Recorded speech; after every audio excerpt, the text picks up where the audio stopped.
Irmãos, quantos estão empolgados para o ano de 2025? Você está empolgado para o ano de 2025? Você está mais empolgado para o ano de 2025 ou mais a fim de que acabe logo 2024? O que está queimando mais no seu coração assim? Eu queria falar com você sobre isso hoje, como projetar um próximo ano com base em uma história bíblica. E nós lemos esse texto aqui de Lucas, que revela que não tem como colocar o vinho novo em odres velhos. E eu quero trazer a contextualização dessa fala de Jesus para dizer para você que a mudança de um vinho, que no caso que Jesus estava falando, a mudança do vinho em um odre só faz sentido se o odre mudar. O odre é o recipiente onde se coloca o vinho. Eu queria que você pensasse comigo nessa reflexão de hoje, meus irmãos, que nós pudéssemos pensar juntos. Nós estamos às portas de um novo ano. Uma nova temporada deve começar para todos nós. E como é que você vai entrar? Você será uma nova pessoa ou você vai ser a mesma pessoa? Porque não haverá sentido, nesse sentido que eu quero que você pense. A mudança do vinho, ela só vai fazer sentido se houver uma mudança no odre. Um novo ano só vai fazer sentido para você se você resolver viver mais próximo de Jesus, amém, irmão? Se você resolver ser uma pessoa mais inteira no Senhor. Nós estamos reunidos aqui, temos algumas características em comum. Nós somos parecidos em muitos aspectos. Um deles é que nós desejamos viver uma vida melhor a cada tempo. Isso é natural, isso faz parte da vida do ser humano. Você quer melhorar a sua renda, você quer melhorar a sua casa. Nós queremos melhorar nas áreas da nossa vida. Mas o que eu quero falar com você nessa noite, aproveitando que é o nosso último culto de domingo do ano, é exatamente sobre essa necessidade que eu e você carregamos, irmãos. De que, sim, nós viveremos um novo tempo. Existe um novo vinho de Deus para ser derramado sobre as nossas vidas. Mas é importante nós olharmos nesse tempo e pensarmos quem nós seremos para receber esse novo de Deus. Quem você é para receber esse novo que Deus tem para trazer sobre você. Eu quero que você pense comigo porque Deus ele costuma trabalhar nas gerações e na vida de cada um de nós, geralmente são por meio de estações. Existem etapas nas nossas vidas que vão acontecendo. Isso é uma representação desse novo vinho, de uma mudança, de um novo tempo, um novo ciclo que se inicia. Talvez vocês aqui nessa noite você tenha pensado, não, 2025 vai ser um ano que eu vou focar mais em certas coisas. 2025 acabou isso na minha vida. 2025 eu vou entrar em certas situações. Ou eu vou ganhar mais, eu vou melhorar nos meus relacionamentos. Independente do que você tenha pensado ou esteja pensando, é importante entendermos, irmãos, eu queria trazer a sua atenção para isso. Nós precisamos ser pessoas novas. Existe uma necessidade no homem de ele viver uma nova vida. É sobre isso que eu quero falar com você. E cada estação ela carrega algo novo de Deus.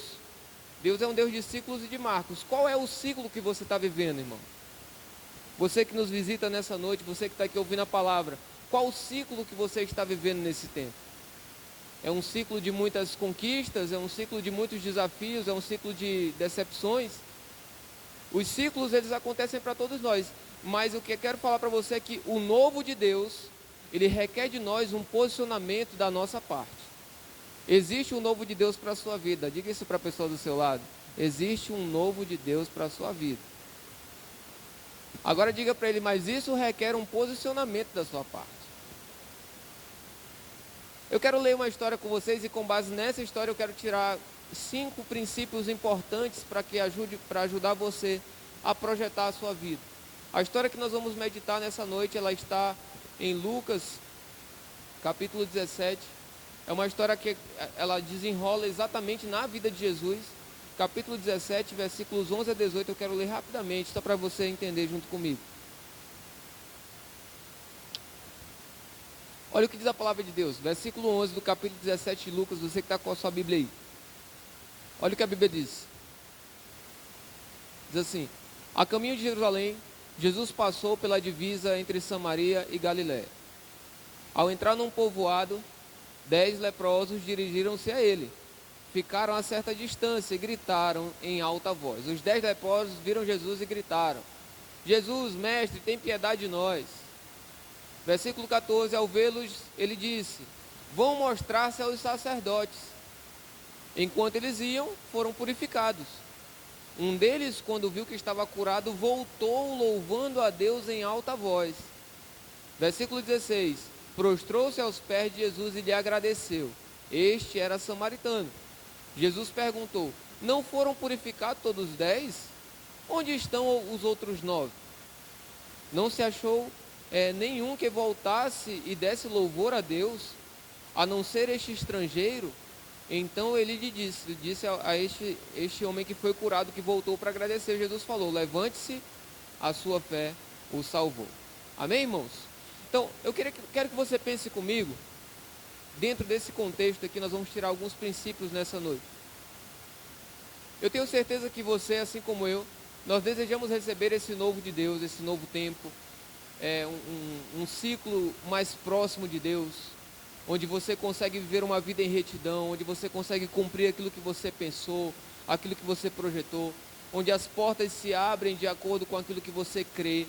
Eu sei que os nossos corações, eles desejam por coisas boas. E esses homens, são 10 homens que a Bíblia vai narrar, eles estavam ali leprosos, todos os 10 na mesma condição. A Bíblia não vai narrar há quanto tempo cada um está, ela não vai diferenciar isso para nós. Mas existe um fato, eles estavam numa situação, e a partir daquele encontro com Jesus, todos os 10 foram restaurados, foram transformados.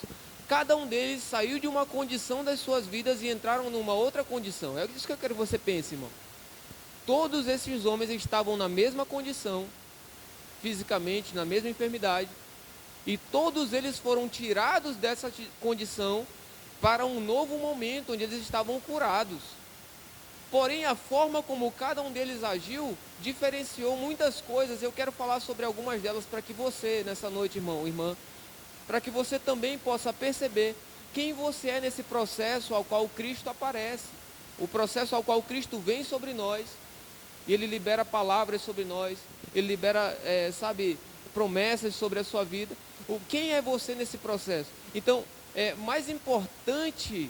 Primeira coisa que eu queria que você pensasse comigo, mais importante do que o que queremos, é aquilo que Deus quer de nós. Essa história vai revelar isso, nós vamos já voltar nesse ponto. Planejar é muito importante, irmãos, calcular a torre, a palavra de Deus fala sobre isso. Mas eu quero trazer a sua atenção, irmão, como alguém que deseja viver próximo de Deus. Se você é essa pessoa, muito mais do que planejar, você e eu precisamos discernir o que Deus tem para nós. Nós precisamos discernir o que Deus tem para nós, irmãos. Você precisa discernir o que Deus tem para a sua vida. Nós precisamos descobrir da parte de Deus o que Ele está pensando sobre nós. Nós passamos aqui quase 2 meses, meus irmãos, falando sobre o nosso projeto de vida que caminha nessa direção de um propósito onde Deus cresce e nós diminuímos. E eu queria que você pensasse nesse momento exatamente a respeito disso, irmão. Aqueles homens, todos eles tinham um propósito. Os 10 estavam ali, eles avistaram o Senhor e começaram a gritar em alta voz: tem piedade de nós. Sabe, irmãos, com base nesse momento eu quero falar o primeiro princípio. Pode até botar lá na tela, lá, Lucas, por favor. 5 coisas que nós precisamos aprender para que nós possamos projetar a nossa vida de maneira bíblica, de maneira consistente. A primeira delas, todos esses 10 homens tiveram. Eles se moveram em fé. Será que você pode olhar para a pessoa do seu lado e dizer isso para ele? Mova-se em fé. Diga de novo para ele, tem gente que nem te ouviu. Diga, mova-se em fé. Aqueles homens, por que eles estão clamando ao Senhor? Porque eles acreditam que Jesus pode fazer algo. Eles clamam em alta voz: Senhor, tem misericórdia de nós. Eles estão acreditando. Eles acreditam que Deus vai realizar algo na vida deles. Então, irmãos, a fé, ela não vai ficar defasada. Você pode ter a experiência que for, você pode ter os recursos que você possa imaginar que são altos para conseguir manter a sua vida, a tua família, os teus negócios. Mas se você perder a fé, irmão, não tem como projetar uma vida no Senhor. Porque a fé é um fundamento de uma vida com Deus. É a fé que vai nos trazer essa substância para que nós possamos viver o que Deus pensou para nós. Então, a nossa fé, ela, na vida desses homens, eu queria que você entendesse isso junto comigo. A fé que nós temos, ela é baseada na misericórdia e na bondade de Deus. Amém, irmãos? A nossa fé, ela é baseada na misericórdia e na bondade de Deus. Aqueles homens estão clamando: Senhor, tem misericórdia de nós. A palavra de Deus diz em Hebreus que Ele é galardoador daqueles que o buscam. Amém, irmãos?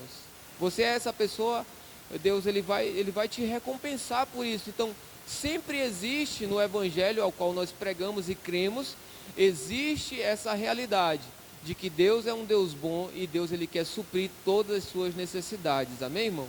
Então, se você... eu queria que você pensasse nesse sentido. Olha, o nosso esforço, ele não deveria ser para tentar convencer, que eu quero imaginar isso junto com você, com base no que acabamos de ler. Você acha que a altura da voz daqueles homens, porque o texto que falou diz assim, olha, eles gritavam: Senhor, tem misericórdia de nós. Será que o Senhor parou para olhar para aqueles homens por causa da altura da voz que eles estavam gritando? Sabe, irmãos, nosso esforço, ele não deveria, sabe, os teus esforços para conquistar, para organizar aquilo que você tem pensado e projetado, ele não deveria ser para tentar convencer Deus que você precisa. O esforço de clamar e chamar, ele na verdade expressa, irmãos, eu quero trazer você para isso junto conosco, nós vamos orar daqui a pouco sobre isso. Quando nós clamamos e buscamos a Deus, isso na verdade é uma expressão do nosso coração, do que nós ansiamos. É uma expressão do que nós cremos que pode acontecer, irmãos, sabe? Eu creio que o Senhor, Ele olha para nós enquanto nós estamos buscando a Ele, enquanto nós, sabe, procuramos a Sua presença. O esforço que nós fazemos, ele não é porque você chorou que Deus vai responder. Não é porque você está sofrendo que Deus vai responder, não. É porque o que você está pedindo precisa expressar o que está de fé no seu coração. Você crê que Deus pode restaurar a tua vida, irmão? Você crê que Deus pode restaurar a tua família, salvar os teus familiares? Você acredita que Deus pode te dar um bom negócio para você investir? Você pode ter uma renda? Você acredita nisso, irmão? Então, eu quero convidar você para não ficar tentando gritar isso para que Deus entenda que é bom. Você precisa clamar ao Senhor, mas crendo no que Deus pode fazer. Isso faz muita diferença, irmãos. Isso faz muita diferença. Então nós precisamos discernir o que está no coração de Deus e ore por isso. Deus ele sempre espera restaurar corações. Deus espera curar pessoas. Então, se nós aprendemos a discernir o que Deus espera e oramos isso, nós estamos orando o que Deus espera. É óbvio que Deus vai responder, irmãos. Então, nós precisamos nos livrar, irmãos. Nessa noite eu quero desafiar você que ouve essa palavra. Eu quero desafiar você a mudar a mentalidade passiva, que às vezes nós carregamos, uma mentalidade que diz assim, só se Deus quiser que vai acontecer. Irmãos, nós precisamos estar numa jornada de fé, que nós entendemos o que Deus quer. Você consegue entender isso? Você conseguir discernir o que Deus quer, ao invés de assim, não, se Deus quiser vai acontecer. Eu quero desafiar você nesse sentido, irmãos. Aqueles homens, eles clamavam: Senhor, tem piedade de nós. E Deus, ele vai e traz uma palavra sobre aqueles homens, que é a segunda coisa que eu quero trazer como dica para o projeto de vida de um novo ano. Aí Jesus vai e responde algo que aparentemente não faria tanto sentido, talvez. O versículo 14 da palavra de Deus, Jesus responde aos discípulos. Ele ouve aqueles caras pedindo e ele diz: vão lá e mostrem-se aos sacerdotes. O segundo conselho que eu quero trazer sobre cada um de nós nessa noite, irmãos, é que nós precisamos seguir a direção dada por Deus. Mesmo que às vezes pareça que o que Deus está dizendo não tem muito sentido. Muitos de nós estamos armados no sentido de que nós esperamos que a gente vai procurar o Senhor e Ele vai nos direcionar de acordo com o que nós estamos pensando para que os problemas se resolvam. Mas se nós olharmos para as Escrituras, em muitos dos casos onde Deus interviu numa situação, onde Deus veio sobre um povo, onde Deus veio sobre alguém, aquilo aconteceu, a direção de Deus era bem diferente do que a pessoa esperava ouvir. Não tem muita lógica vencer um exército sem armas. Não tem muita lógica dispensar soldados quando você precisa de soldados para vencer uma guerra. E Deus costuma agir assim desde o princípio, desde as primeiras gerações. A direção dada por Deus, nós poderíamos citar muitos casos. Gideão está lá e Deus diz, tem muito homem aí, tira uma parte aí. Aí saiu um monte, tira mais uma parte, ficou 300 homens. Mas era uma direção de quem, irmãos? Era de Deus. Eu quero falar sobre isso para você. Olha só, você e eu precisamos seguir toda a direção dada por Deus. Nós precisamos seguir a direção de Deus. A nossa fé, ela passa pela prova chamada obediência. Amém? Uma coisa é você clamar ao Senhor crendo que Ele pode responder às suas orações, porque Ele responde. A outra coisa é aquilo que você orou, Deus te dá a direção sobre como lidar com aquilo. Que é exatamente o que acontece nesse texto. Eles clamam ao Senhor, Deus dá uma direção com base no que eles clamaram. Eles vão lá e se apresentem aos sacerdotes. Existem muitos casos onde nós vemos pessoas que elas estão tentando resolver a vida dos seus próprios jeitos. E, gente, quanto mais a gente amadurece, eu acho que você que é mais experiente aqui na igreja, provavelmente concorda com o que eu vou te dizer. Eu tenho percebido isso pelo menos na minha vida, isso é a minha opinião. Quanto mais eu amadureço, mais eu percebo que eu não sei cuidar da minha vida. Se Deus não fizer alguma coisa, eu estou perdido. Quanto mais o tempo vai, eu percebo isso aí. Rapaz, se Deus não agir, se Deus não me der uma direção, eu estou perdido. Mas ainda assim, irmãos, existem muitas pessoas que mesmo diante de uma direção dada por Deus, elas não aceitam. E com base nisso, se você tem passado situações onde Deus está te falando, olha, para resolver o teu casamento, basta você ser isso. Basta você agir dessa forma. Você diz, não, mas isso não é suficiente, porque o meu marido é não sei o quê. Porque... Irmão, faz o que Deus está falando. Não tem que fazer o que outros estão dizendo, o que o psicólogo não sei... Não estou falando contra psicólogo, tá? Mas existe uma palavra que Deus disse. Se a palavra que Deus disse vai diferir da do psicólogo, tem que ouvir a de Deus. Se vai diferir da do pastor, tem que ouvir a de Deus. Amém, irmãos? Porque qualquer profissional pode falar o que não foi Deus que disse. Só porque eu tenho formação naquela área, irmãos, Deus criou tudo, criou a gente, né? Então nós precisamos estar atentos a isso. Não importa a área, isso não é uma crítica, tá, irmãos? Eu repito aqui, qualquer pessoa, em qualquer lugar, num altar como esse, se falar alguma coisa que Deus não falou, você não pode viver aquilo, irmão. Você não pode se entregar a isso como se fosse Deus falando. Eu não posso. Eu vi um vídeo muito bonito no YouTube de alguém pregando algo muito bonito. Irmão, se não foi Deus que falou, não veio de Deus. Eu quero desafiar você nesse sentido. Ouvirmos a direção e seguir a direção de Deus. Deus fala, vão e mostrem-se aos sacerdotes. Eles foram lá e fizeram isso. Antes de chegarem aos sacerdotes, era até um costume do Antigo Testamento, que o apresentasse ao sacerdote, as pessoas que estavam com lepra, por exemplo, elas se apresentavam ao sacerdote após elas entenderem que estavam curadas, para que ele pudesse dizer, você está curado, agora pode voltar para a sociedade aí. Porque um leproso ele era excluído da sociedade. E aí eles iam ao sacerdote quando já estavam curados. Aqueles homens eles vão e no caminho eles já estão curados. Você pode dar um glória a Deus por isso, irmão? O que curou eles não foi chegar ao sacerdote, irmão. O que curou essas pessoas foi que elas seguiram o que Cristo falou. O que pode restaurar a sua vida não é você conquistar certas coisas e chegar lá no final e dizer assim, olha, eu conquistei. Não, irmão. É seguir o que Cristo está falando sobre a sua vida. Então, Deus está nos ensinando a crescer em confiança. Isso é uma verdade sobre a nossa vida. Eu creio nisso, que nós ouviremos muito no ano 2025 sobre isso. Deus está nos ensinando a crescer em confiança na sua voz. Deus vai nos ensinar, irmãos, pode ter certeza disso. Nós aprenderemos a confiar na voz de Deus.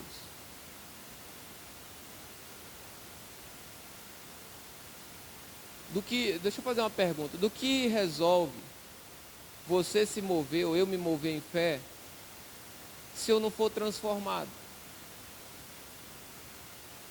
Qual a validade de me mover em fé se eu não mudar? se eu não me tornar outra pessoa? Do que serviu essa minha fé?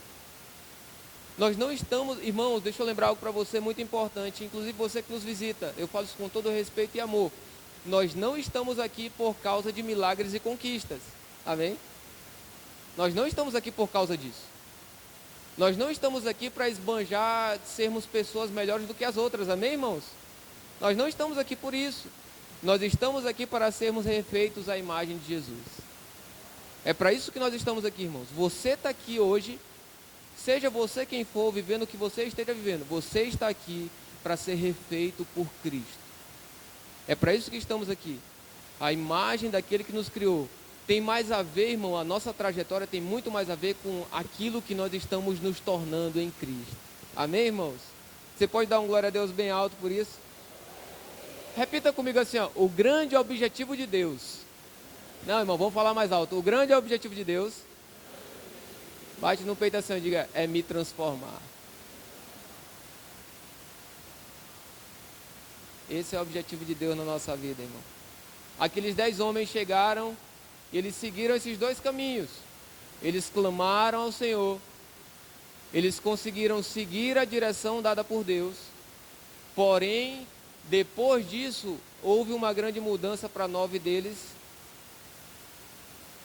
Eu quero que você pense comigo, para que você entenda que o ano de 2025 vai começar um novo ciclo. E não adianta só você viver uma vida ali e crer nas coisas que Deus pode fazer e seguir uma direção momentânea no começo do ano de que eu vou, não, agora eu vou me converter, não, agora eu vou para a escola bíblica, não, agora eu vou abrir uma célula. Não, irmão, tem algo mais do que isso. Existe uma jornada maior do que isso aí. E é isso que eu quero que você pense comigo.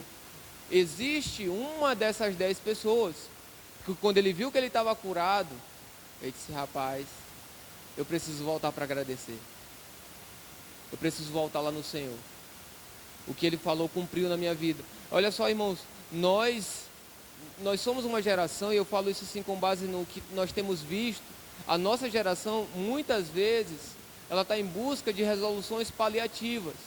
Coisas que resolvem momentaneamente os problemas. Está com uma tosse, toma um xarope, ficou bom, não precisa ir no médico. Nós somos uma geração, de certa maneira, muito assim. Nós resolvemos paliativamente. Nós não estamos preocupados em descobrir as raízes dos problemas. A gente só quer ficar bem. É da geração isso aí, é nosso. Só que, para o evangelho que nós pregamos, que nós acreditamos, Deus não quer fazer um paliativo e um remendo em você só não, irmão. Deus não quer só que você venha para o culto, não, irmão. Deus não quer só que você venha à igreja. Deus não quer só que você seja uma pessoa que dizima aqui, não, irmão. Deus quer mudar você. Deus quer me mudar, irmãos. É sobre isso o evangelho. É sobre uma mudança de quem eu era e quem eu vou me tornar. Essa é a verdade, irmãos. Não existe xarope gospel. Não tem o paliativo que você... Não, irmão, isso não é escritura. Para nós estamos aqui, irmãos, para que o Senhor faça uma cirurgia de transformação. Aquela velha neta, né, que é até aniversário dela hoje, né, neta? A velha neta morreu, vai nascer uma nova neta. Emanuel morreu, vai nascer outro, rapaz. É esse que é o evangelho que nós cremos, irmãos. Você era uma pessoa e tem que morrer para nascer uma nova pessoa. E nós não estamos falando aqui, tá, pessoal? Lembrando. Como é que é o nome da religião lá? Como é? Que fala de... que nasce de novo? Esqueci agora. Espiritismo. Não estou falando de espiritismo, tá? Eu estou falando de que você morre para as suas vontades e nasce uma outra pessoa. É esse o evangelho que nós acreditamos. Então, não há ciclos novos sem fechar ciclos antigos. Aquele homem, ele entende isso. Ele diz, rapaz, eu vou lá agradecer ao Senhor. Os outros, irmãos, eu acho que muitas vezes nós pareceríamos muito mais com os outros. Porque nós, conquistei tal coisa, vou continuar no rumo aqui, vou continuar seguindo. Ainda, não, porque Deus que disse. Eu vou continuar aqui de boa. Sabe, irmãos, esse ano de 2025, que não seja para mim e para você só mais um ano, só mais uma mudança de calendário. Se você está mudando de cidade, que não seja só mais uma mudança de cidade. Não seja só mais uma mudança de relacionamento. Se mudar as coisas externas e você não mudar, se mudar as coisas externas e eu não mudar, irmãos, nada aconteceu. Está tudo só se repetindo. E eu queria reafirmar o que nós lemos no início da nossa mensagem de hoje. Só dá para experimentar algo novo de Deus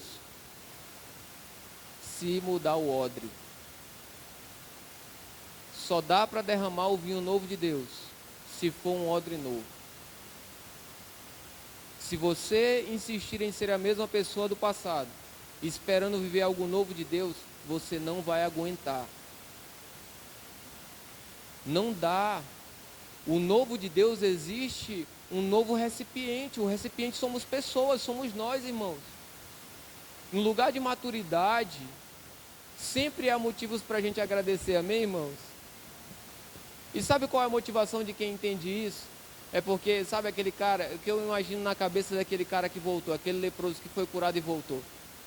Aquele cara entendeu assim, rapaz, Jesus já estava comigo enquanto eu estava doente lá. Não foi só porque eu fiquei curado, não, ele estava lá, eu vou voltar lá porque ele estava lá. O Senhor, irmãos, Deus não está com você só na hora que as coisas estão dando certo, não, irmão. Eu sei que você sabe disso, mas às vezes é bom lembrar, né? Deus não está com a gente só quando as coisas estão dando certo, não, na nossa perspectiva. Principalmente quando as coisas estão saindo do lugar, eu acredito que Deus mais nos carrega do que nunca, né? Porque senão a gente não resiste. Então, algumas pessoas são muito boas em pedir, sabe, clamar e tal. Aquele cara, quando ele volta, que é o texto que nós lemos agora aqui há pouco, que é o terceiro aspecto importante. Esse terceiro aspecto é a gratidão, irmãos.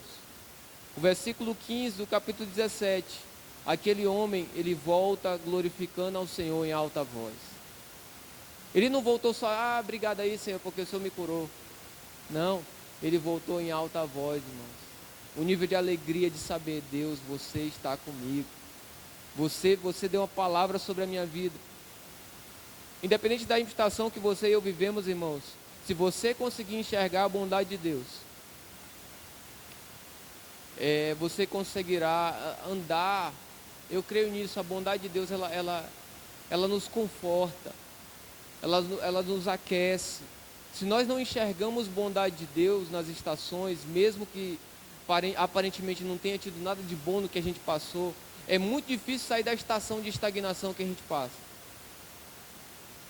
E eu creio que o Senhor está nos chamando nessa noite, irmãos, para viver uma vida de gratidão.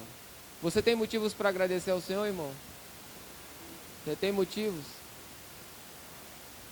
Eu tenho muitos motivos para agradecer a Deus. Dá até para entender aqueles outros 9 que não voltaram de maneira humana. Porque eles provavelmente devem ter vivido muita dor, muita dificuldade. Abandono, sabe, deixados de lado. A tal ponto que quando eles receberam o milagre, eles nem lembraram quem foi que curou. Quando passa a situação e você está tão apertado e esperando mudar de vida, aí acontece, às vezes a pessoa nem lembra de Jesus, cara. Aqueles 9 são parecidos com muitas pessoas que estão em busca, na verdade, do que podem conquistar mesmo. E o propósito do culto dessa noite, irmãos, eu creio que é da parte de Deus para nós, é que nós sejamos pessoas que voltemos os nossos olhos para entender o que Deus realmente espera de cada um de nós, irmãos.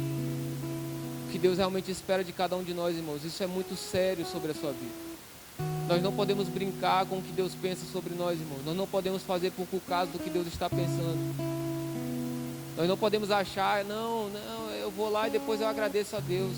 Eu vou vivendo a minha vida aqui enquanto eu estou conquistando e vou seguir no próximo passo. Aqueles caras foram viver suas vidas, eles receberam uma cura de Deus, mas nenhum deles recebeu a palavra seguinte do Senhor, que é o que esse único cara dos 10, ele volta para agradecer.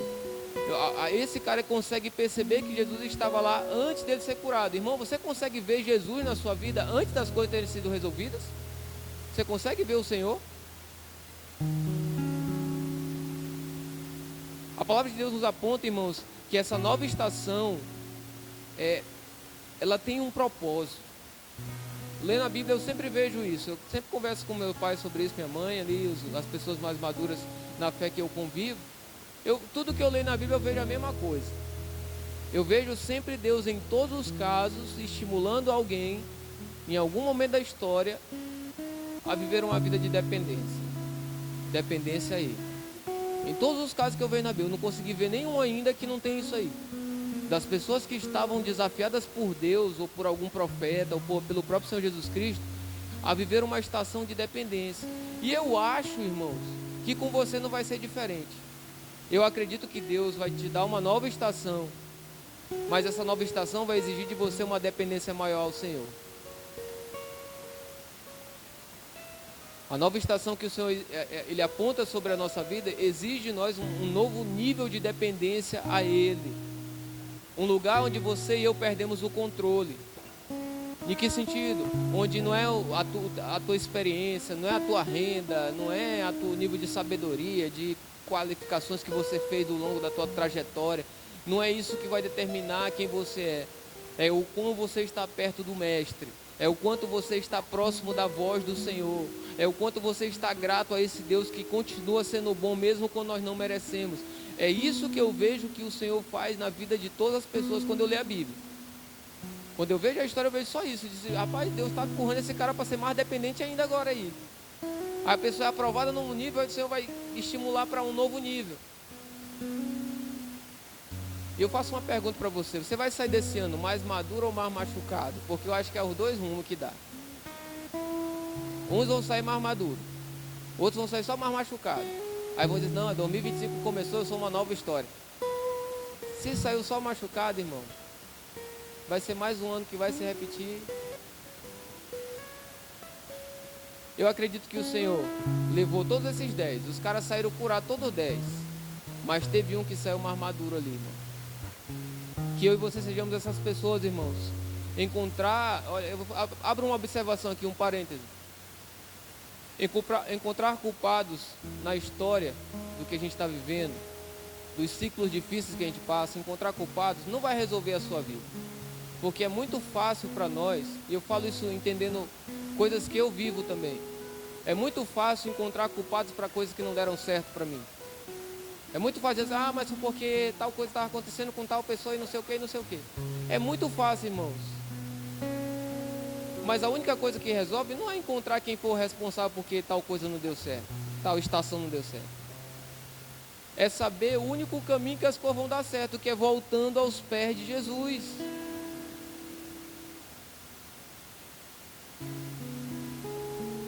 Muitas pessoas estão mudando de lugar e de estação, e todos nós mudaremos de ano daqui a alguns dias, mas vão permanecer doentes no coração. Muitas pessoas, enfermas, elas saíram só de uma condição porque a idade mudou, porque o calendário mudou.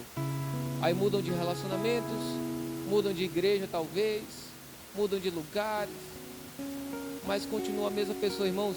Eu vejo Deus nos chamando para sairmos de uma condição onde a nossa fé aponta uma direção que o Senhor vai nos dar direcionamentos. E quando nós recebemos seguindo esses direcionamentos, nós nos aproximamos mais de Deus e não nos afastamos mais do Senhor. É por isso que tem o quarto ponto para a gente correr um pouco mais aqui. A quarta coisa, no versículo 16, eu quero desafiar você a nós reconhecermos essa necessidade que temos de Jesus, irmãos. Aquele homem que volta aos pés de Jesus, ele vai e ele caiu aos pés de Jesus agradecendo-lhe. Que nós possamos ser uma igreja, irmãos, que nós possamos ser pessoas que reconhecem que a nossa vida só tem sentido se for com Cristo, irmão.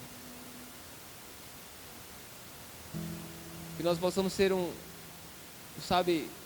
chegar a esse nível de consciência que não faz diferença o quanto nós ganhamos. Que não faz diferença o carro que a gente conseguiu comprar, mas o quanto nós estamos próximos do Senhor. Que nós possamos chegar a esse nível, irmãos. Olha, o que abre o novo de Deus não são recursos humanos. Eu sei que você sabe disso, mas muitas pessoas estão perdidas fazendo como se fosse isso. O novo de Deus não vai abrir com recurso humano. O novo de Deus não vai abrir com situações geradas pelo homem. O novo de Deus não se gera porque você se esforçou demais. O novo de Deus acontece quando uma pessoa se rende. Você se transforma no novo odre. O seu coração é outro. Deus tira o seu coração e coloca um novo coração em você, irmão. Esse é o novo de Deus. Esse é um lugar que eu vejo que geralmente são os discípulos que acessam. Eles reconhecem esse lugar e entram. Então, não, eu queria desafiar você nesse sentido também, sabe, irmão? Que nós possamos em 2025 fazer essa oração. Senhor, o Senhor já respondeu muitas coisas na minha vida, mas eu vou voltar aqui, vou ficar aqui, porque eu não consigo viver sem o Senhor.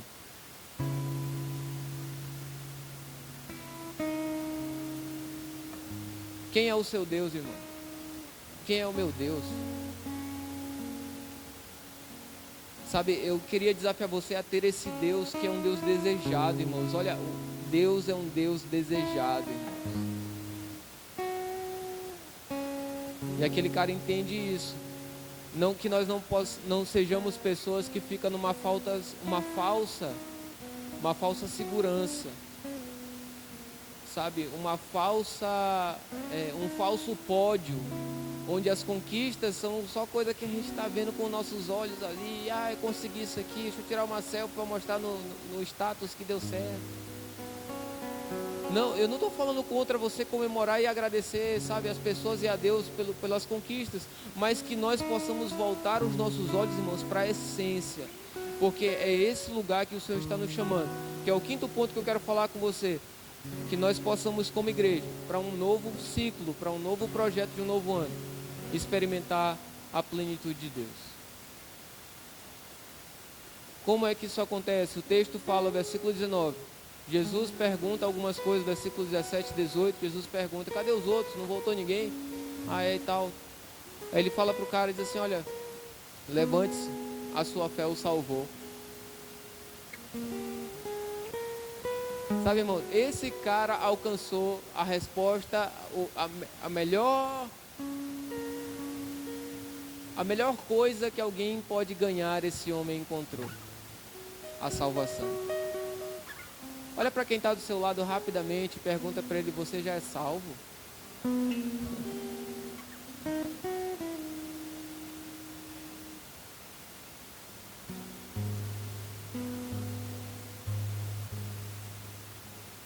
Meus irmãos, a salvação é a nossa maior conquista. Isso não vai mudar. A salvação é a maior conquista. A verdadeira vida plena, que é isso que fala, irmão, experimentar uma vida em plenitude. É quando nós entendemos que a verdadeira vida, a verdadeira plenitude não é sobre conquistar coisas, irmãos. É sobre viver no centro da vontade de Deus. É aprender a não criar falsas conquistas. A plenitude de um homem está naquilo que Deus pode fazer dentro dele. A plenitude na sua vida está naquilo que Deus pode fazer dentro de você, irmão. O Evangelho real produz essa plenitude. E aquilo que Deus nos dá, ninguém pode tirar, irmão. Eu não sei se você chegou aqui pleno, mas existe esse caminho. Ele está disponível para você hoje. A plenitude de Deus. Ele está disponível, você não tem que pagar por ele. Ele já foi pago. Essa plenitude de Deus já foi paga por mim e por você. Então tem muito menos a ver, eu queria finalizar essa reflexão de hoje, dessa noite com você. Nós possamos entender que o que Deus está fazendo tem muito mais a ver com o que está dentro de nós do que fora. Os propósitos de Deus têm muito mais a ver com o que está dentro do seu coração do que fora dele. Os planos de Deus têm muito mais a ver com o que Ele vai gerar em você e vai tornar você do que aquilo que Ele vai fazer você conquistar.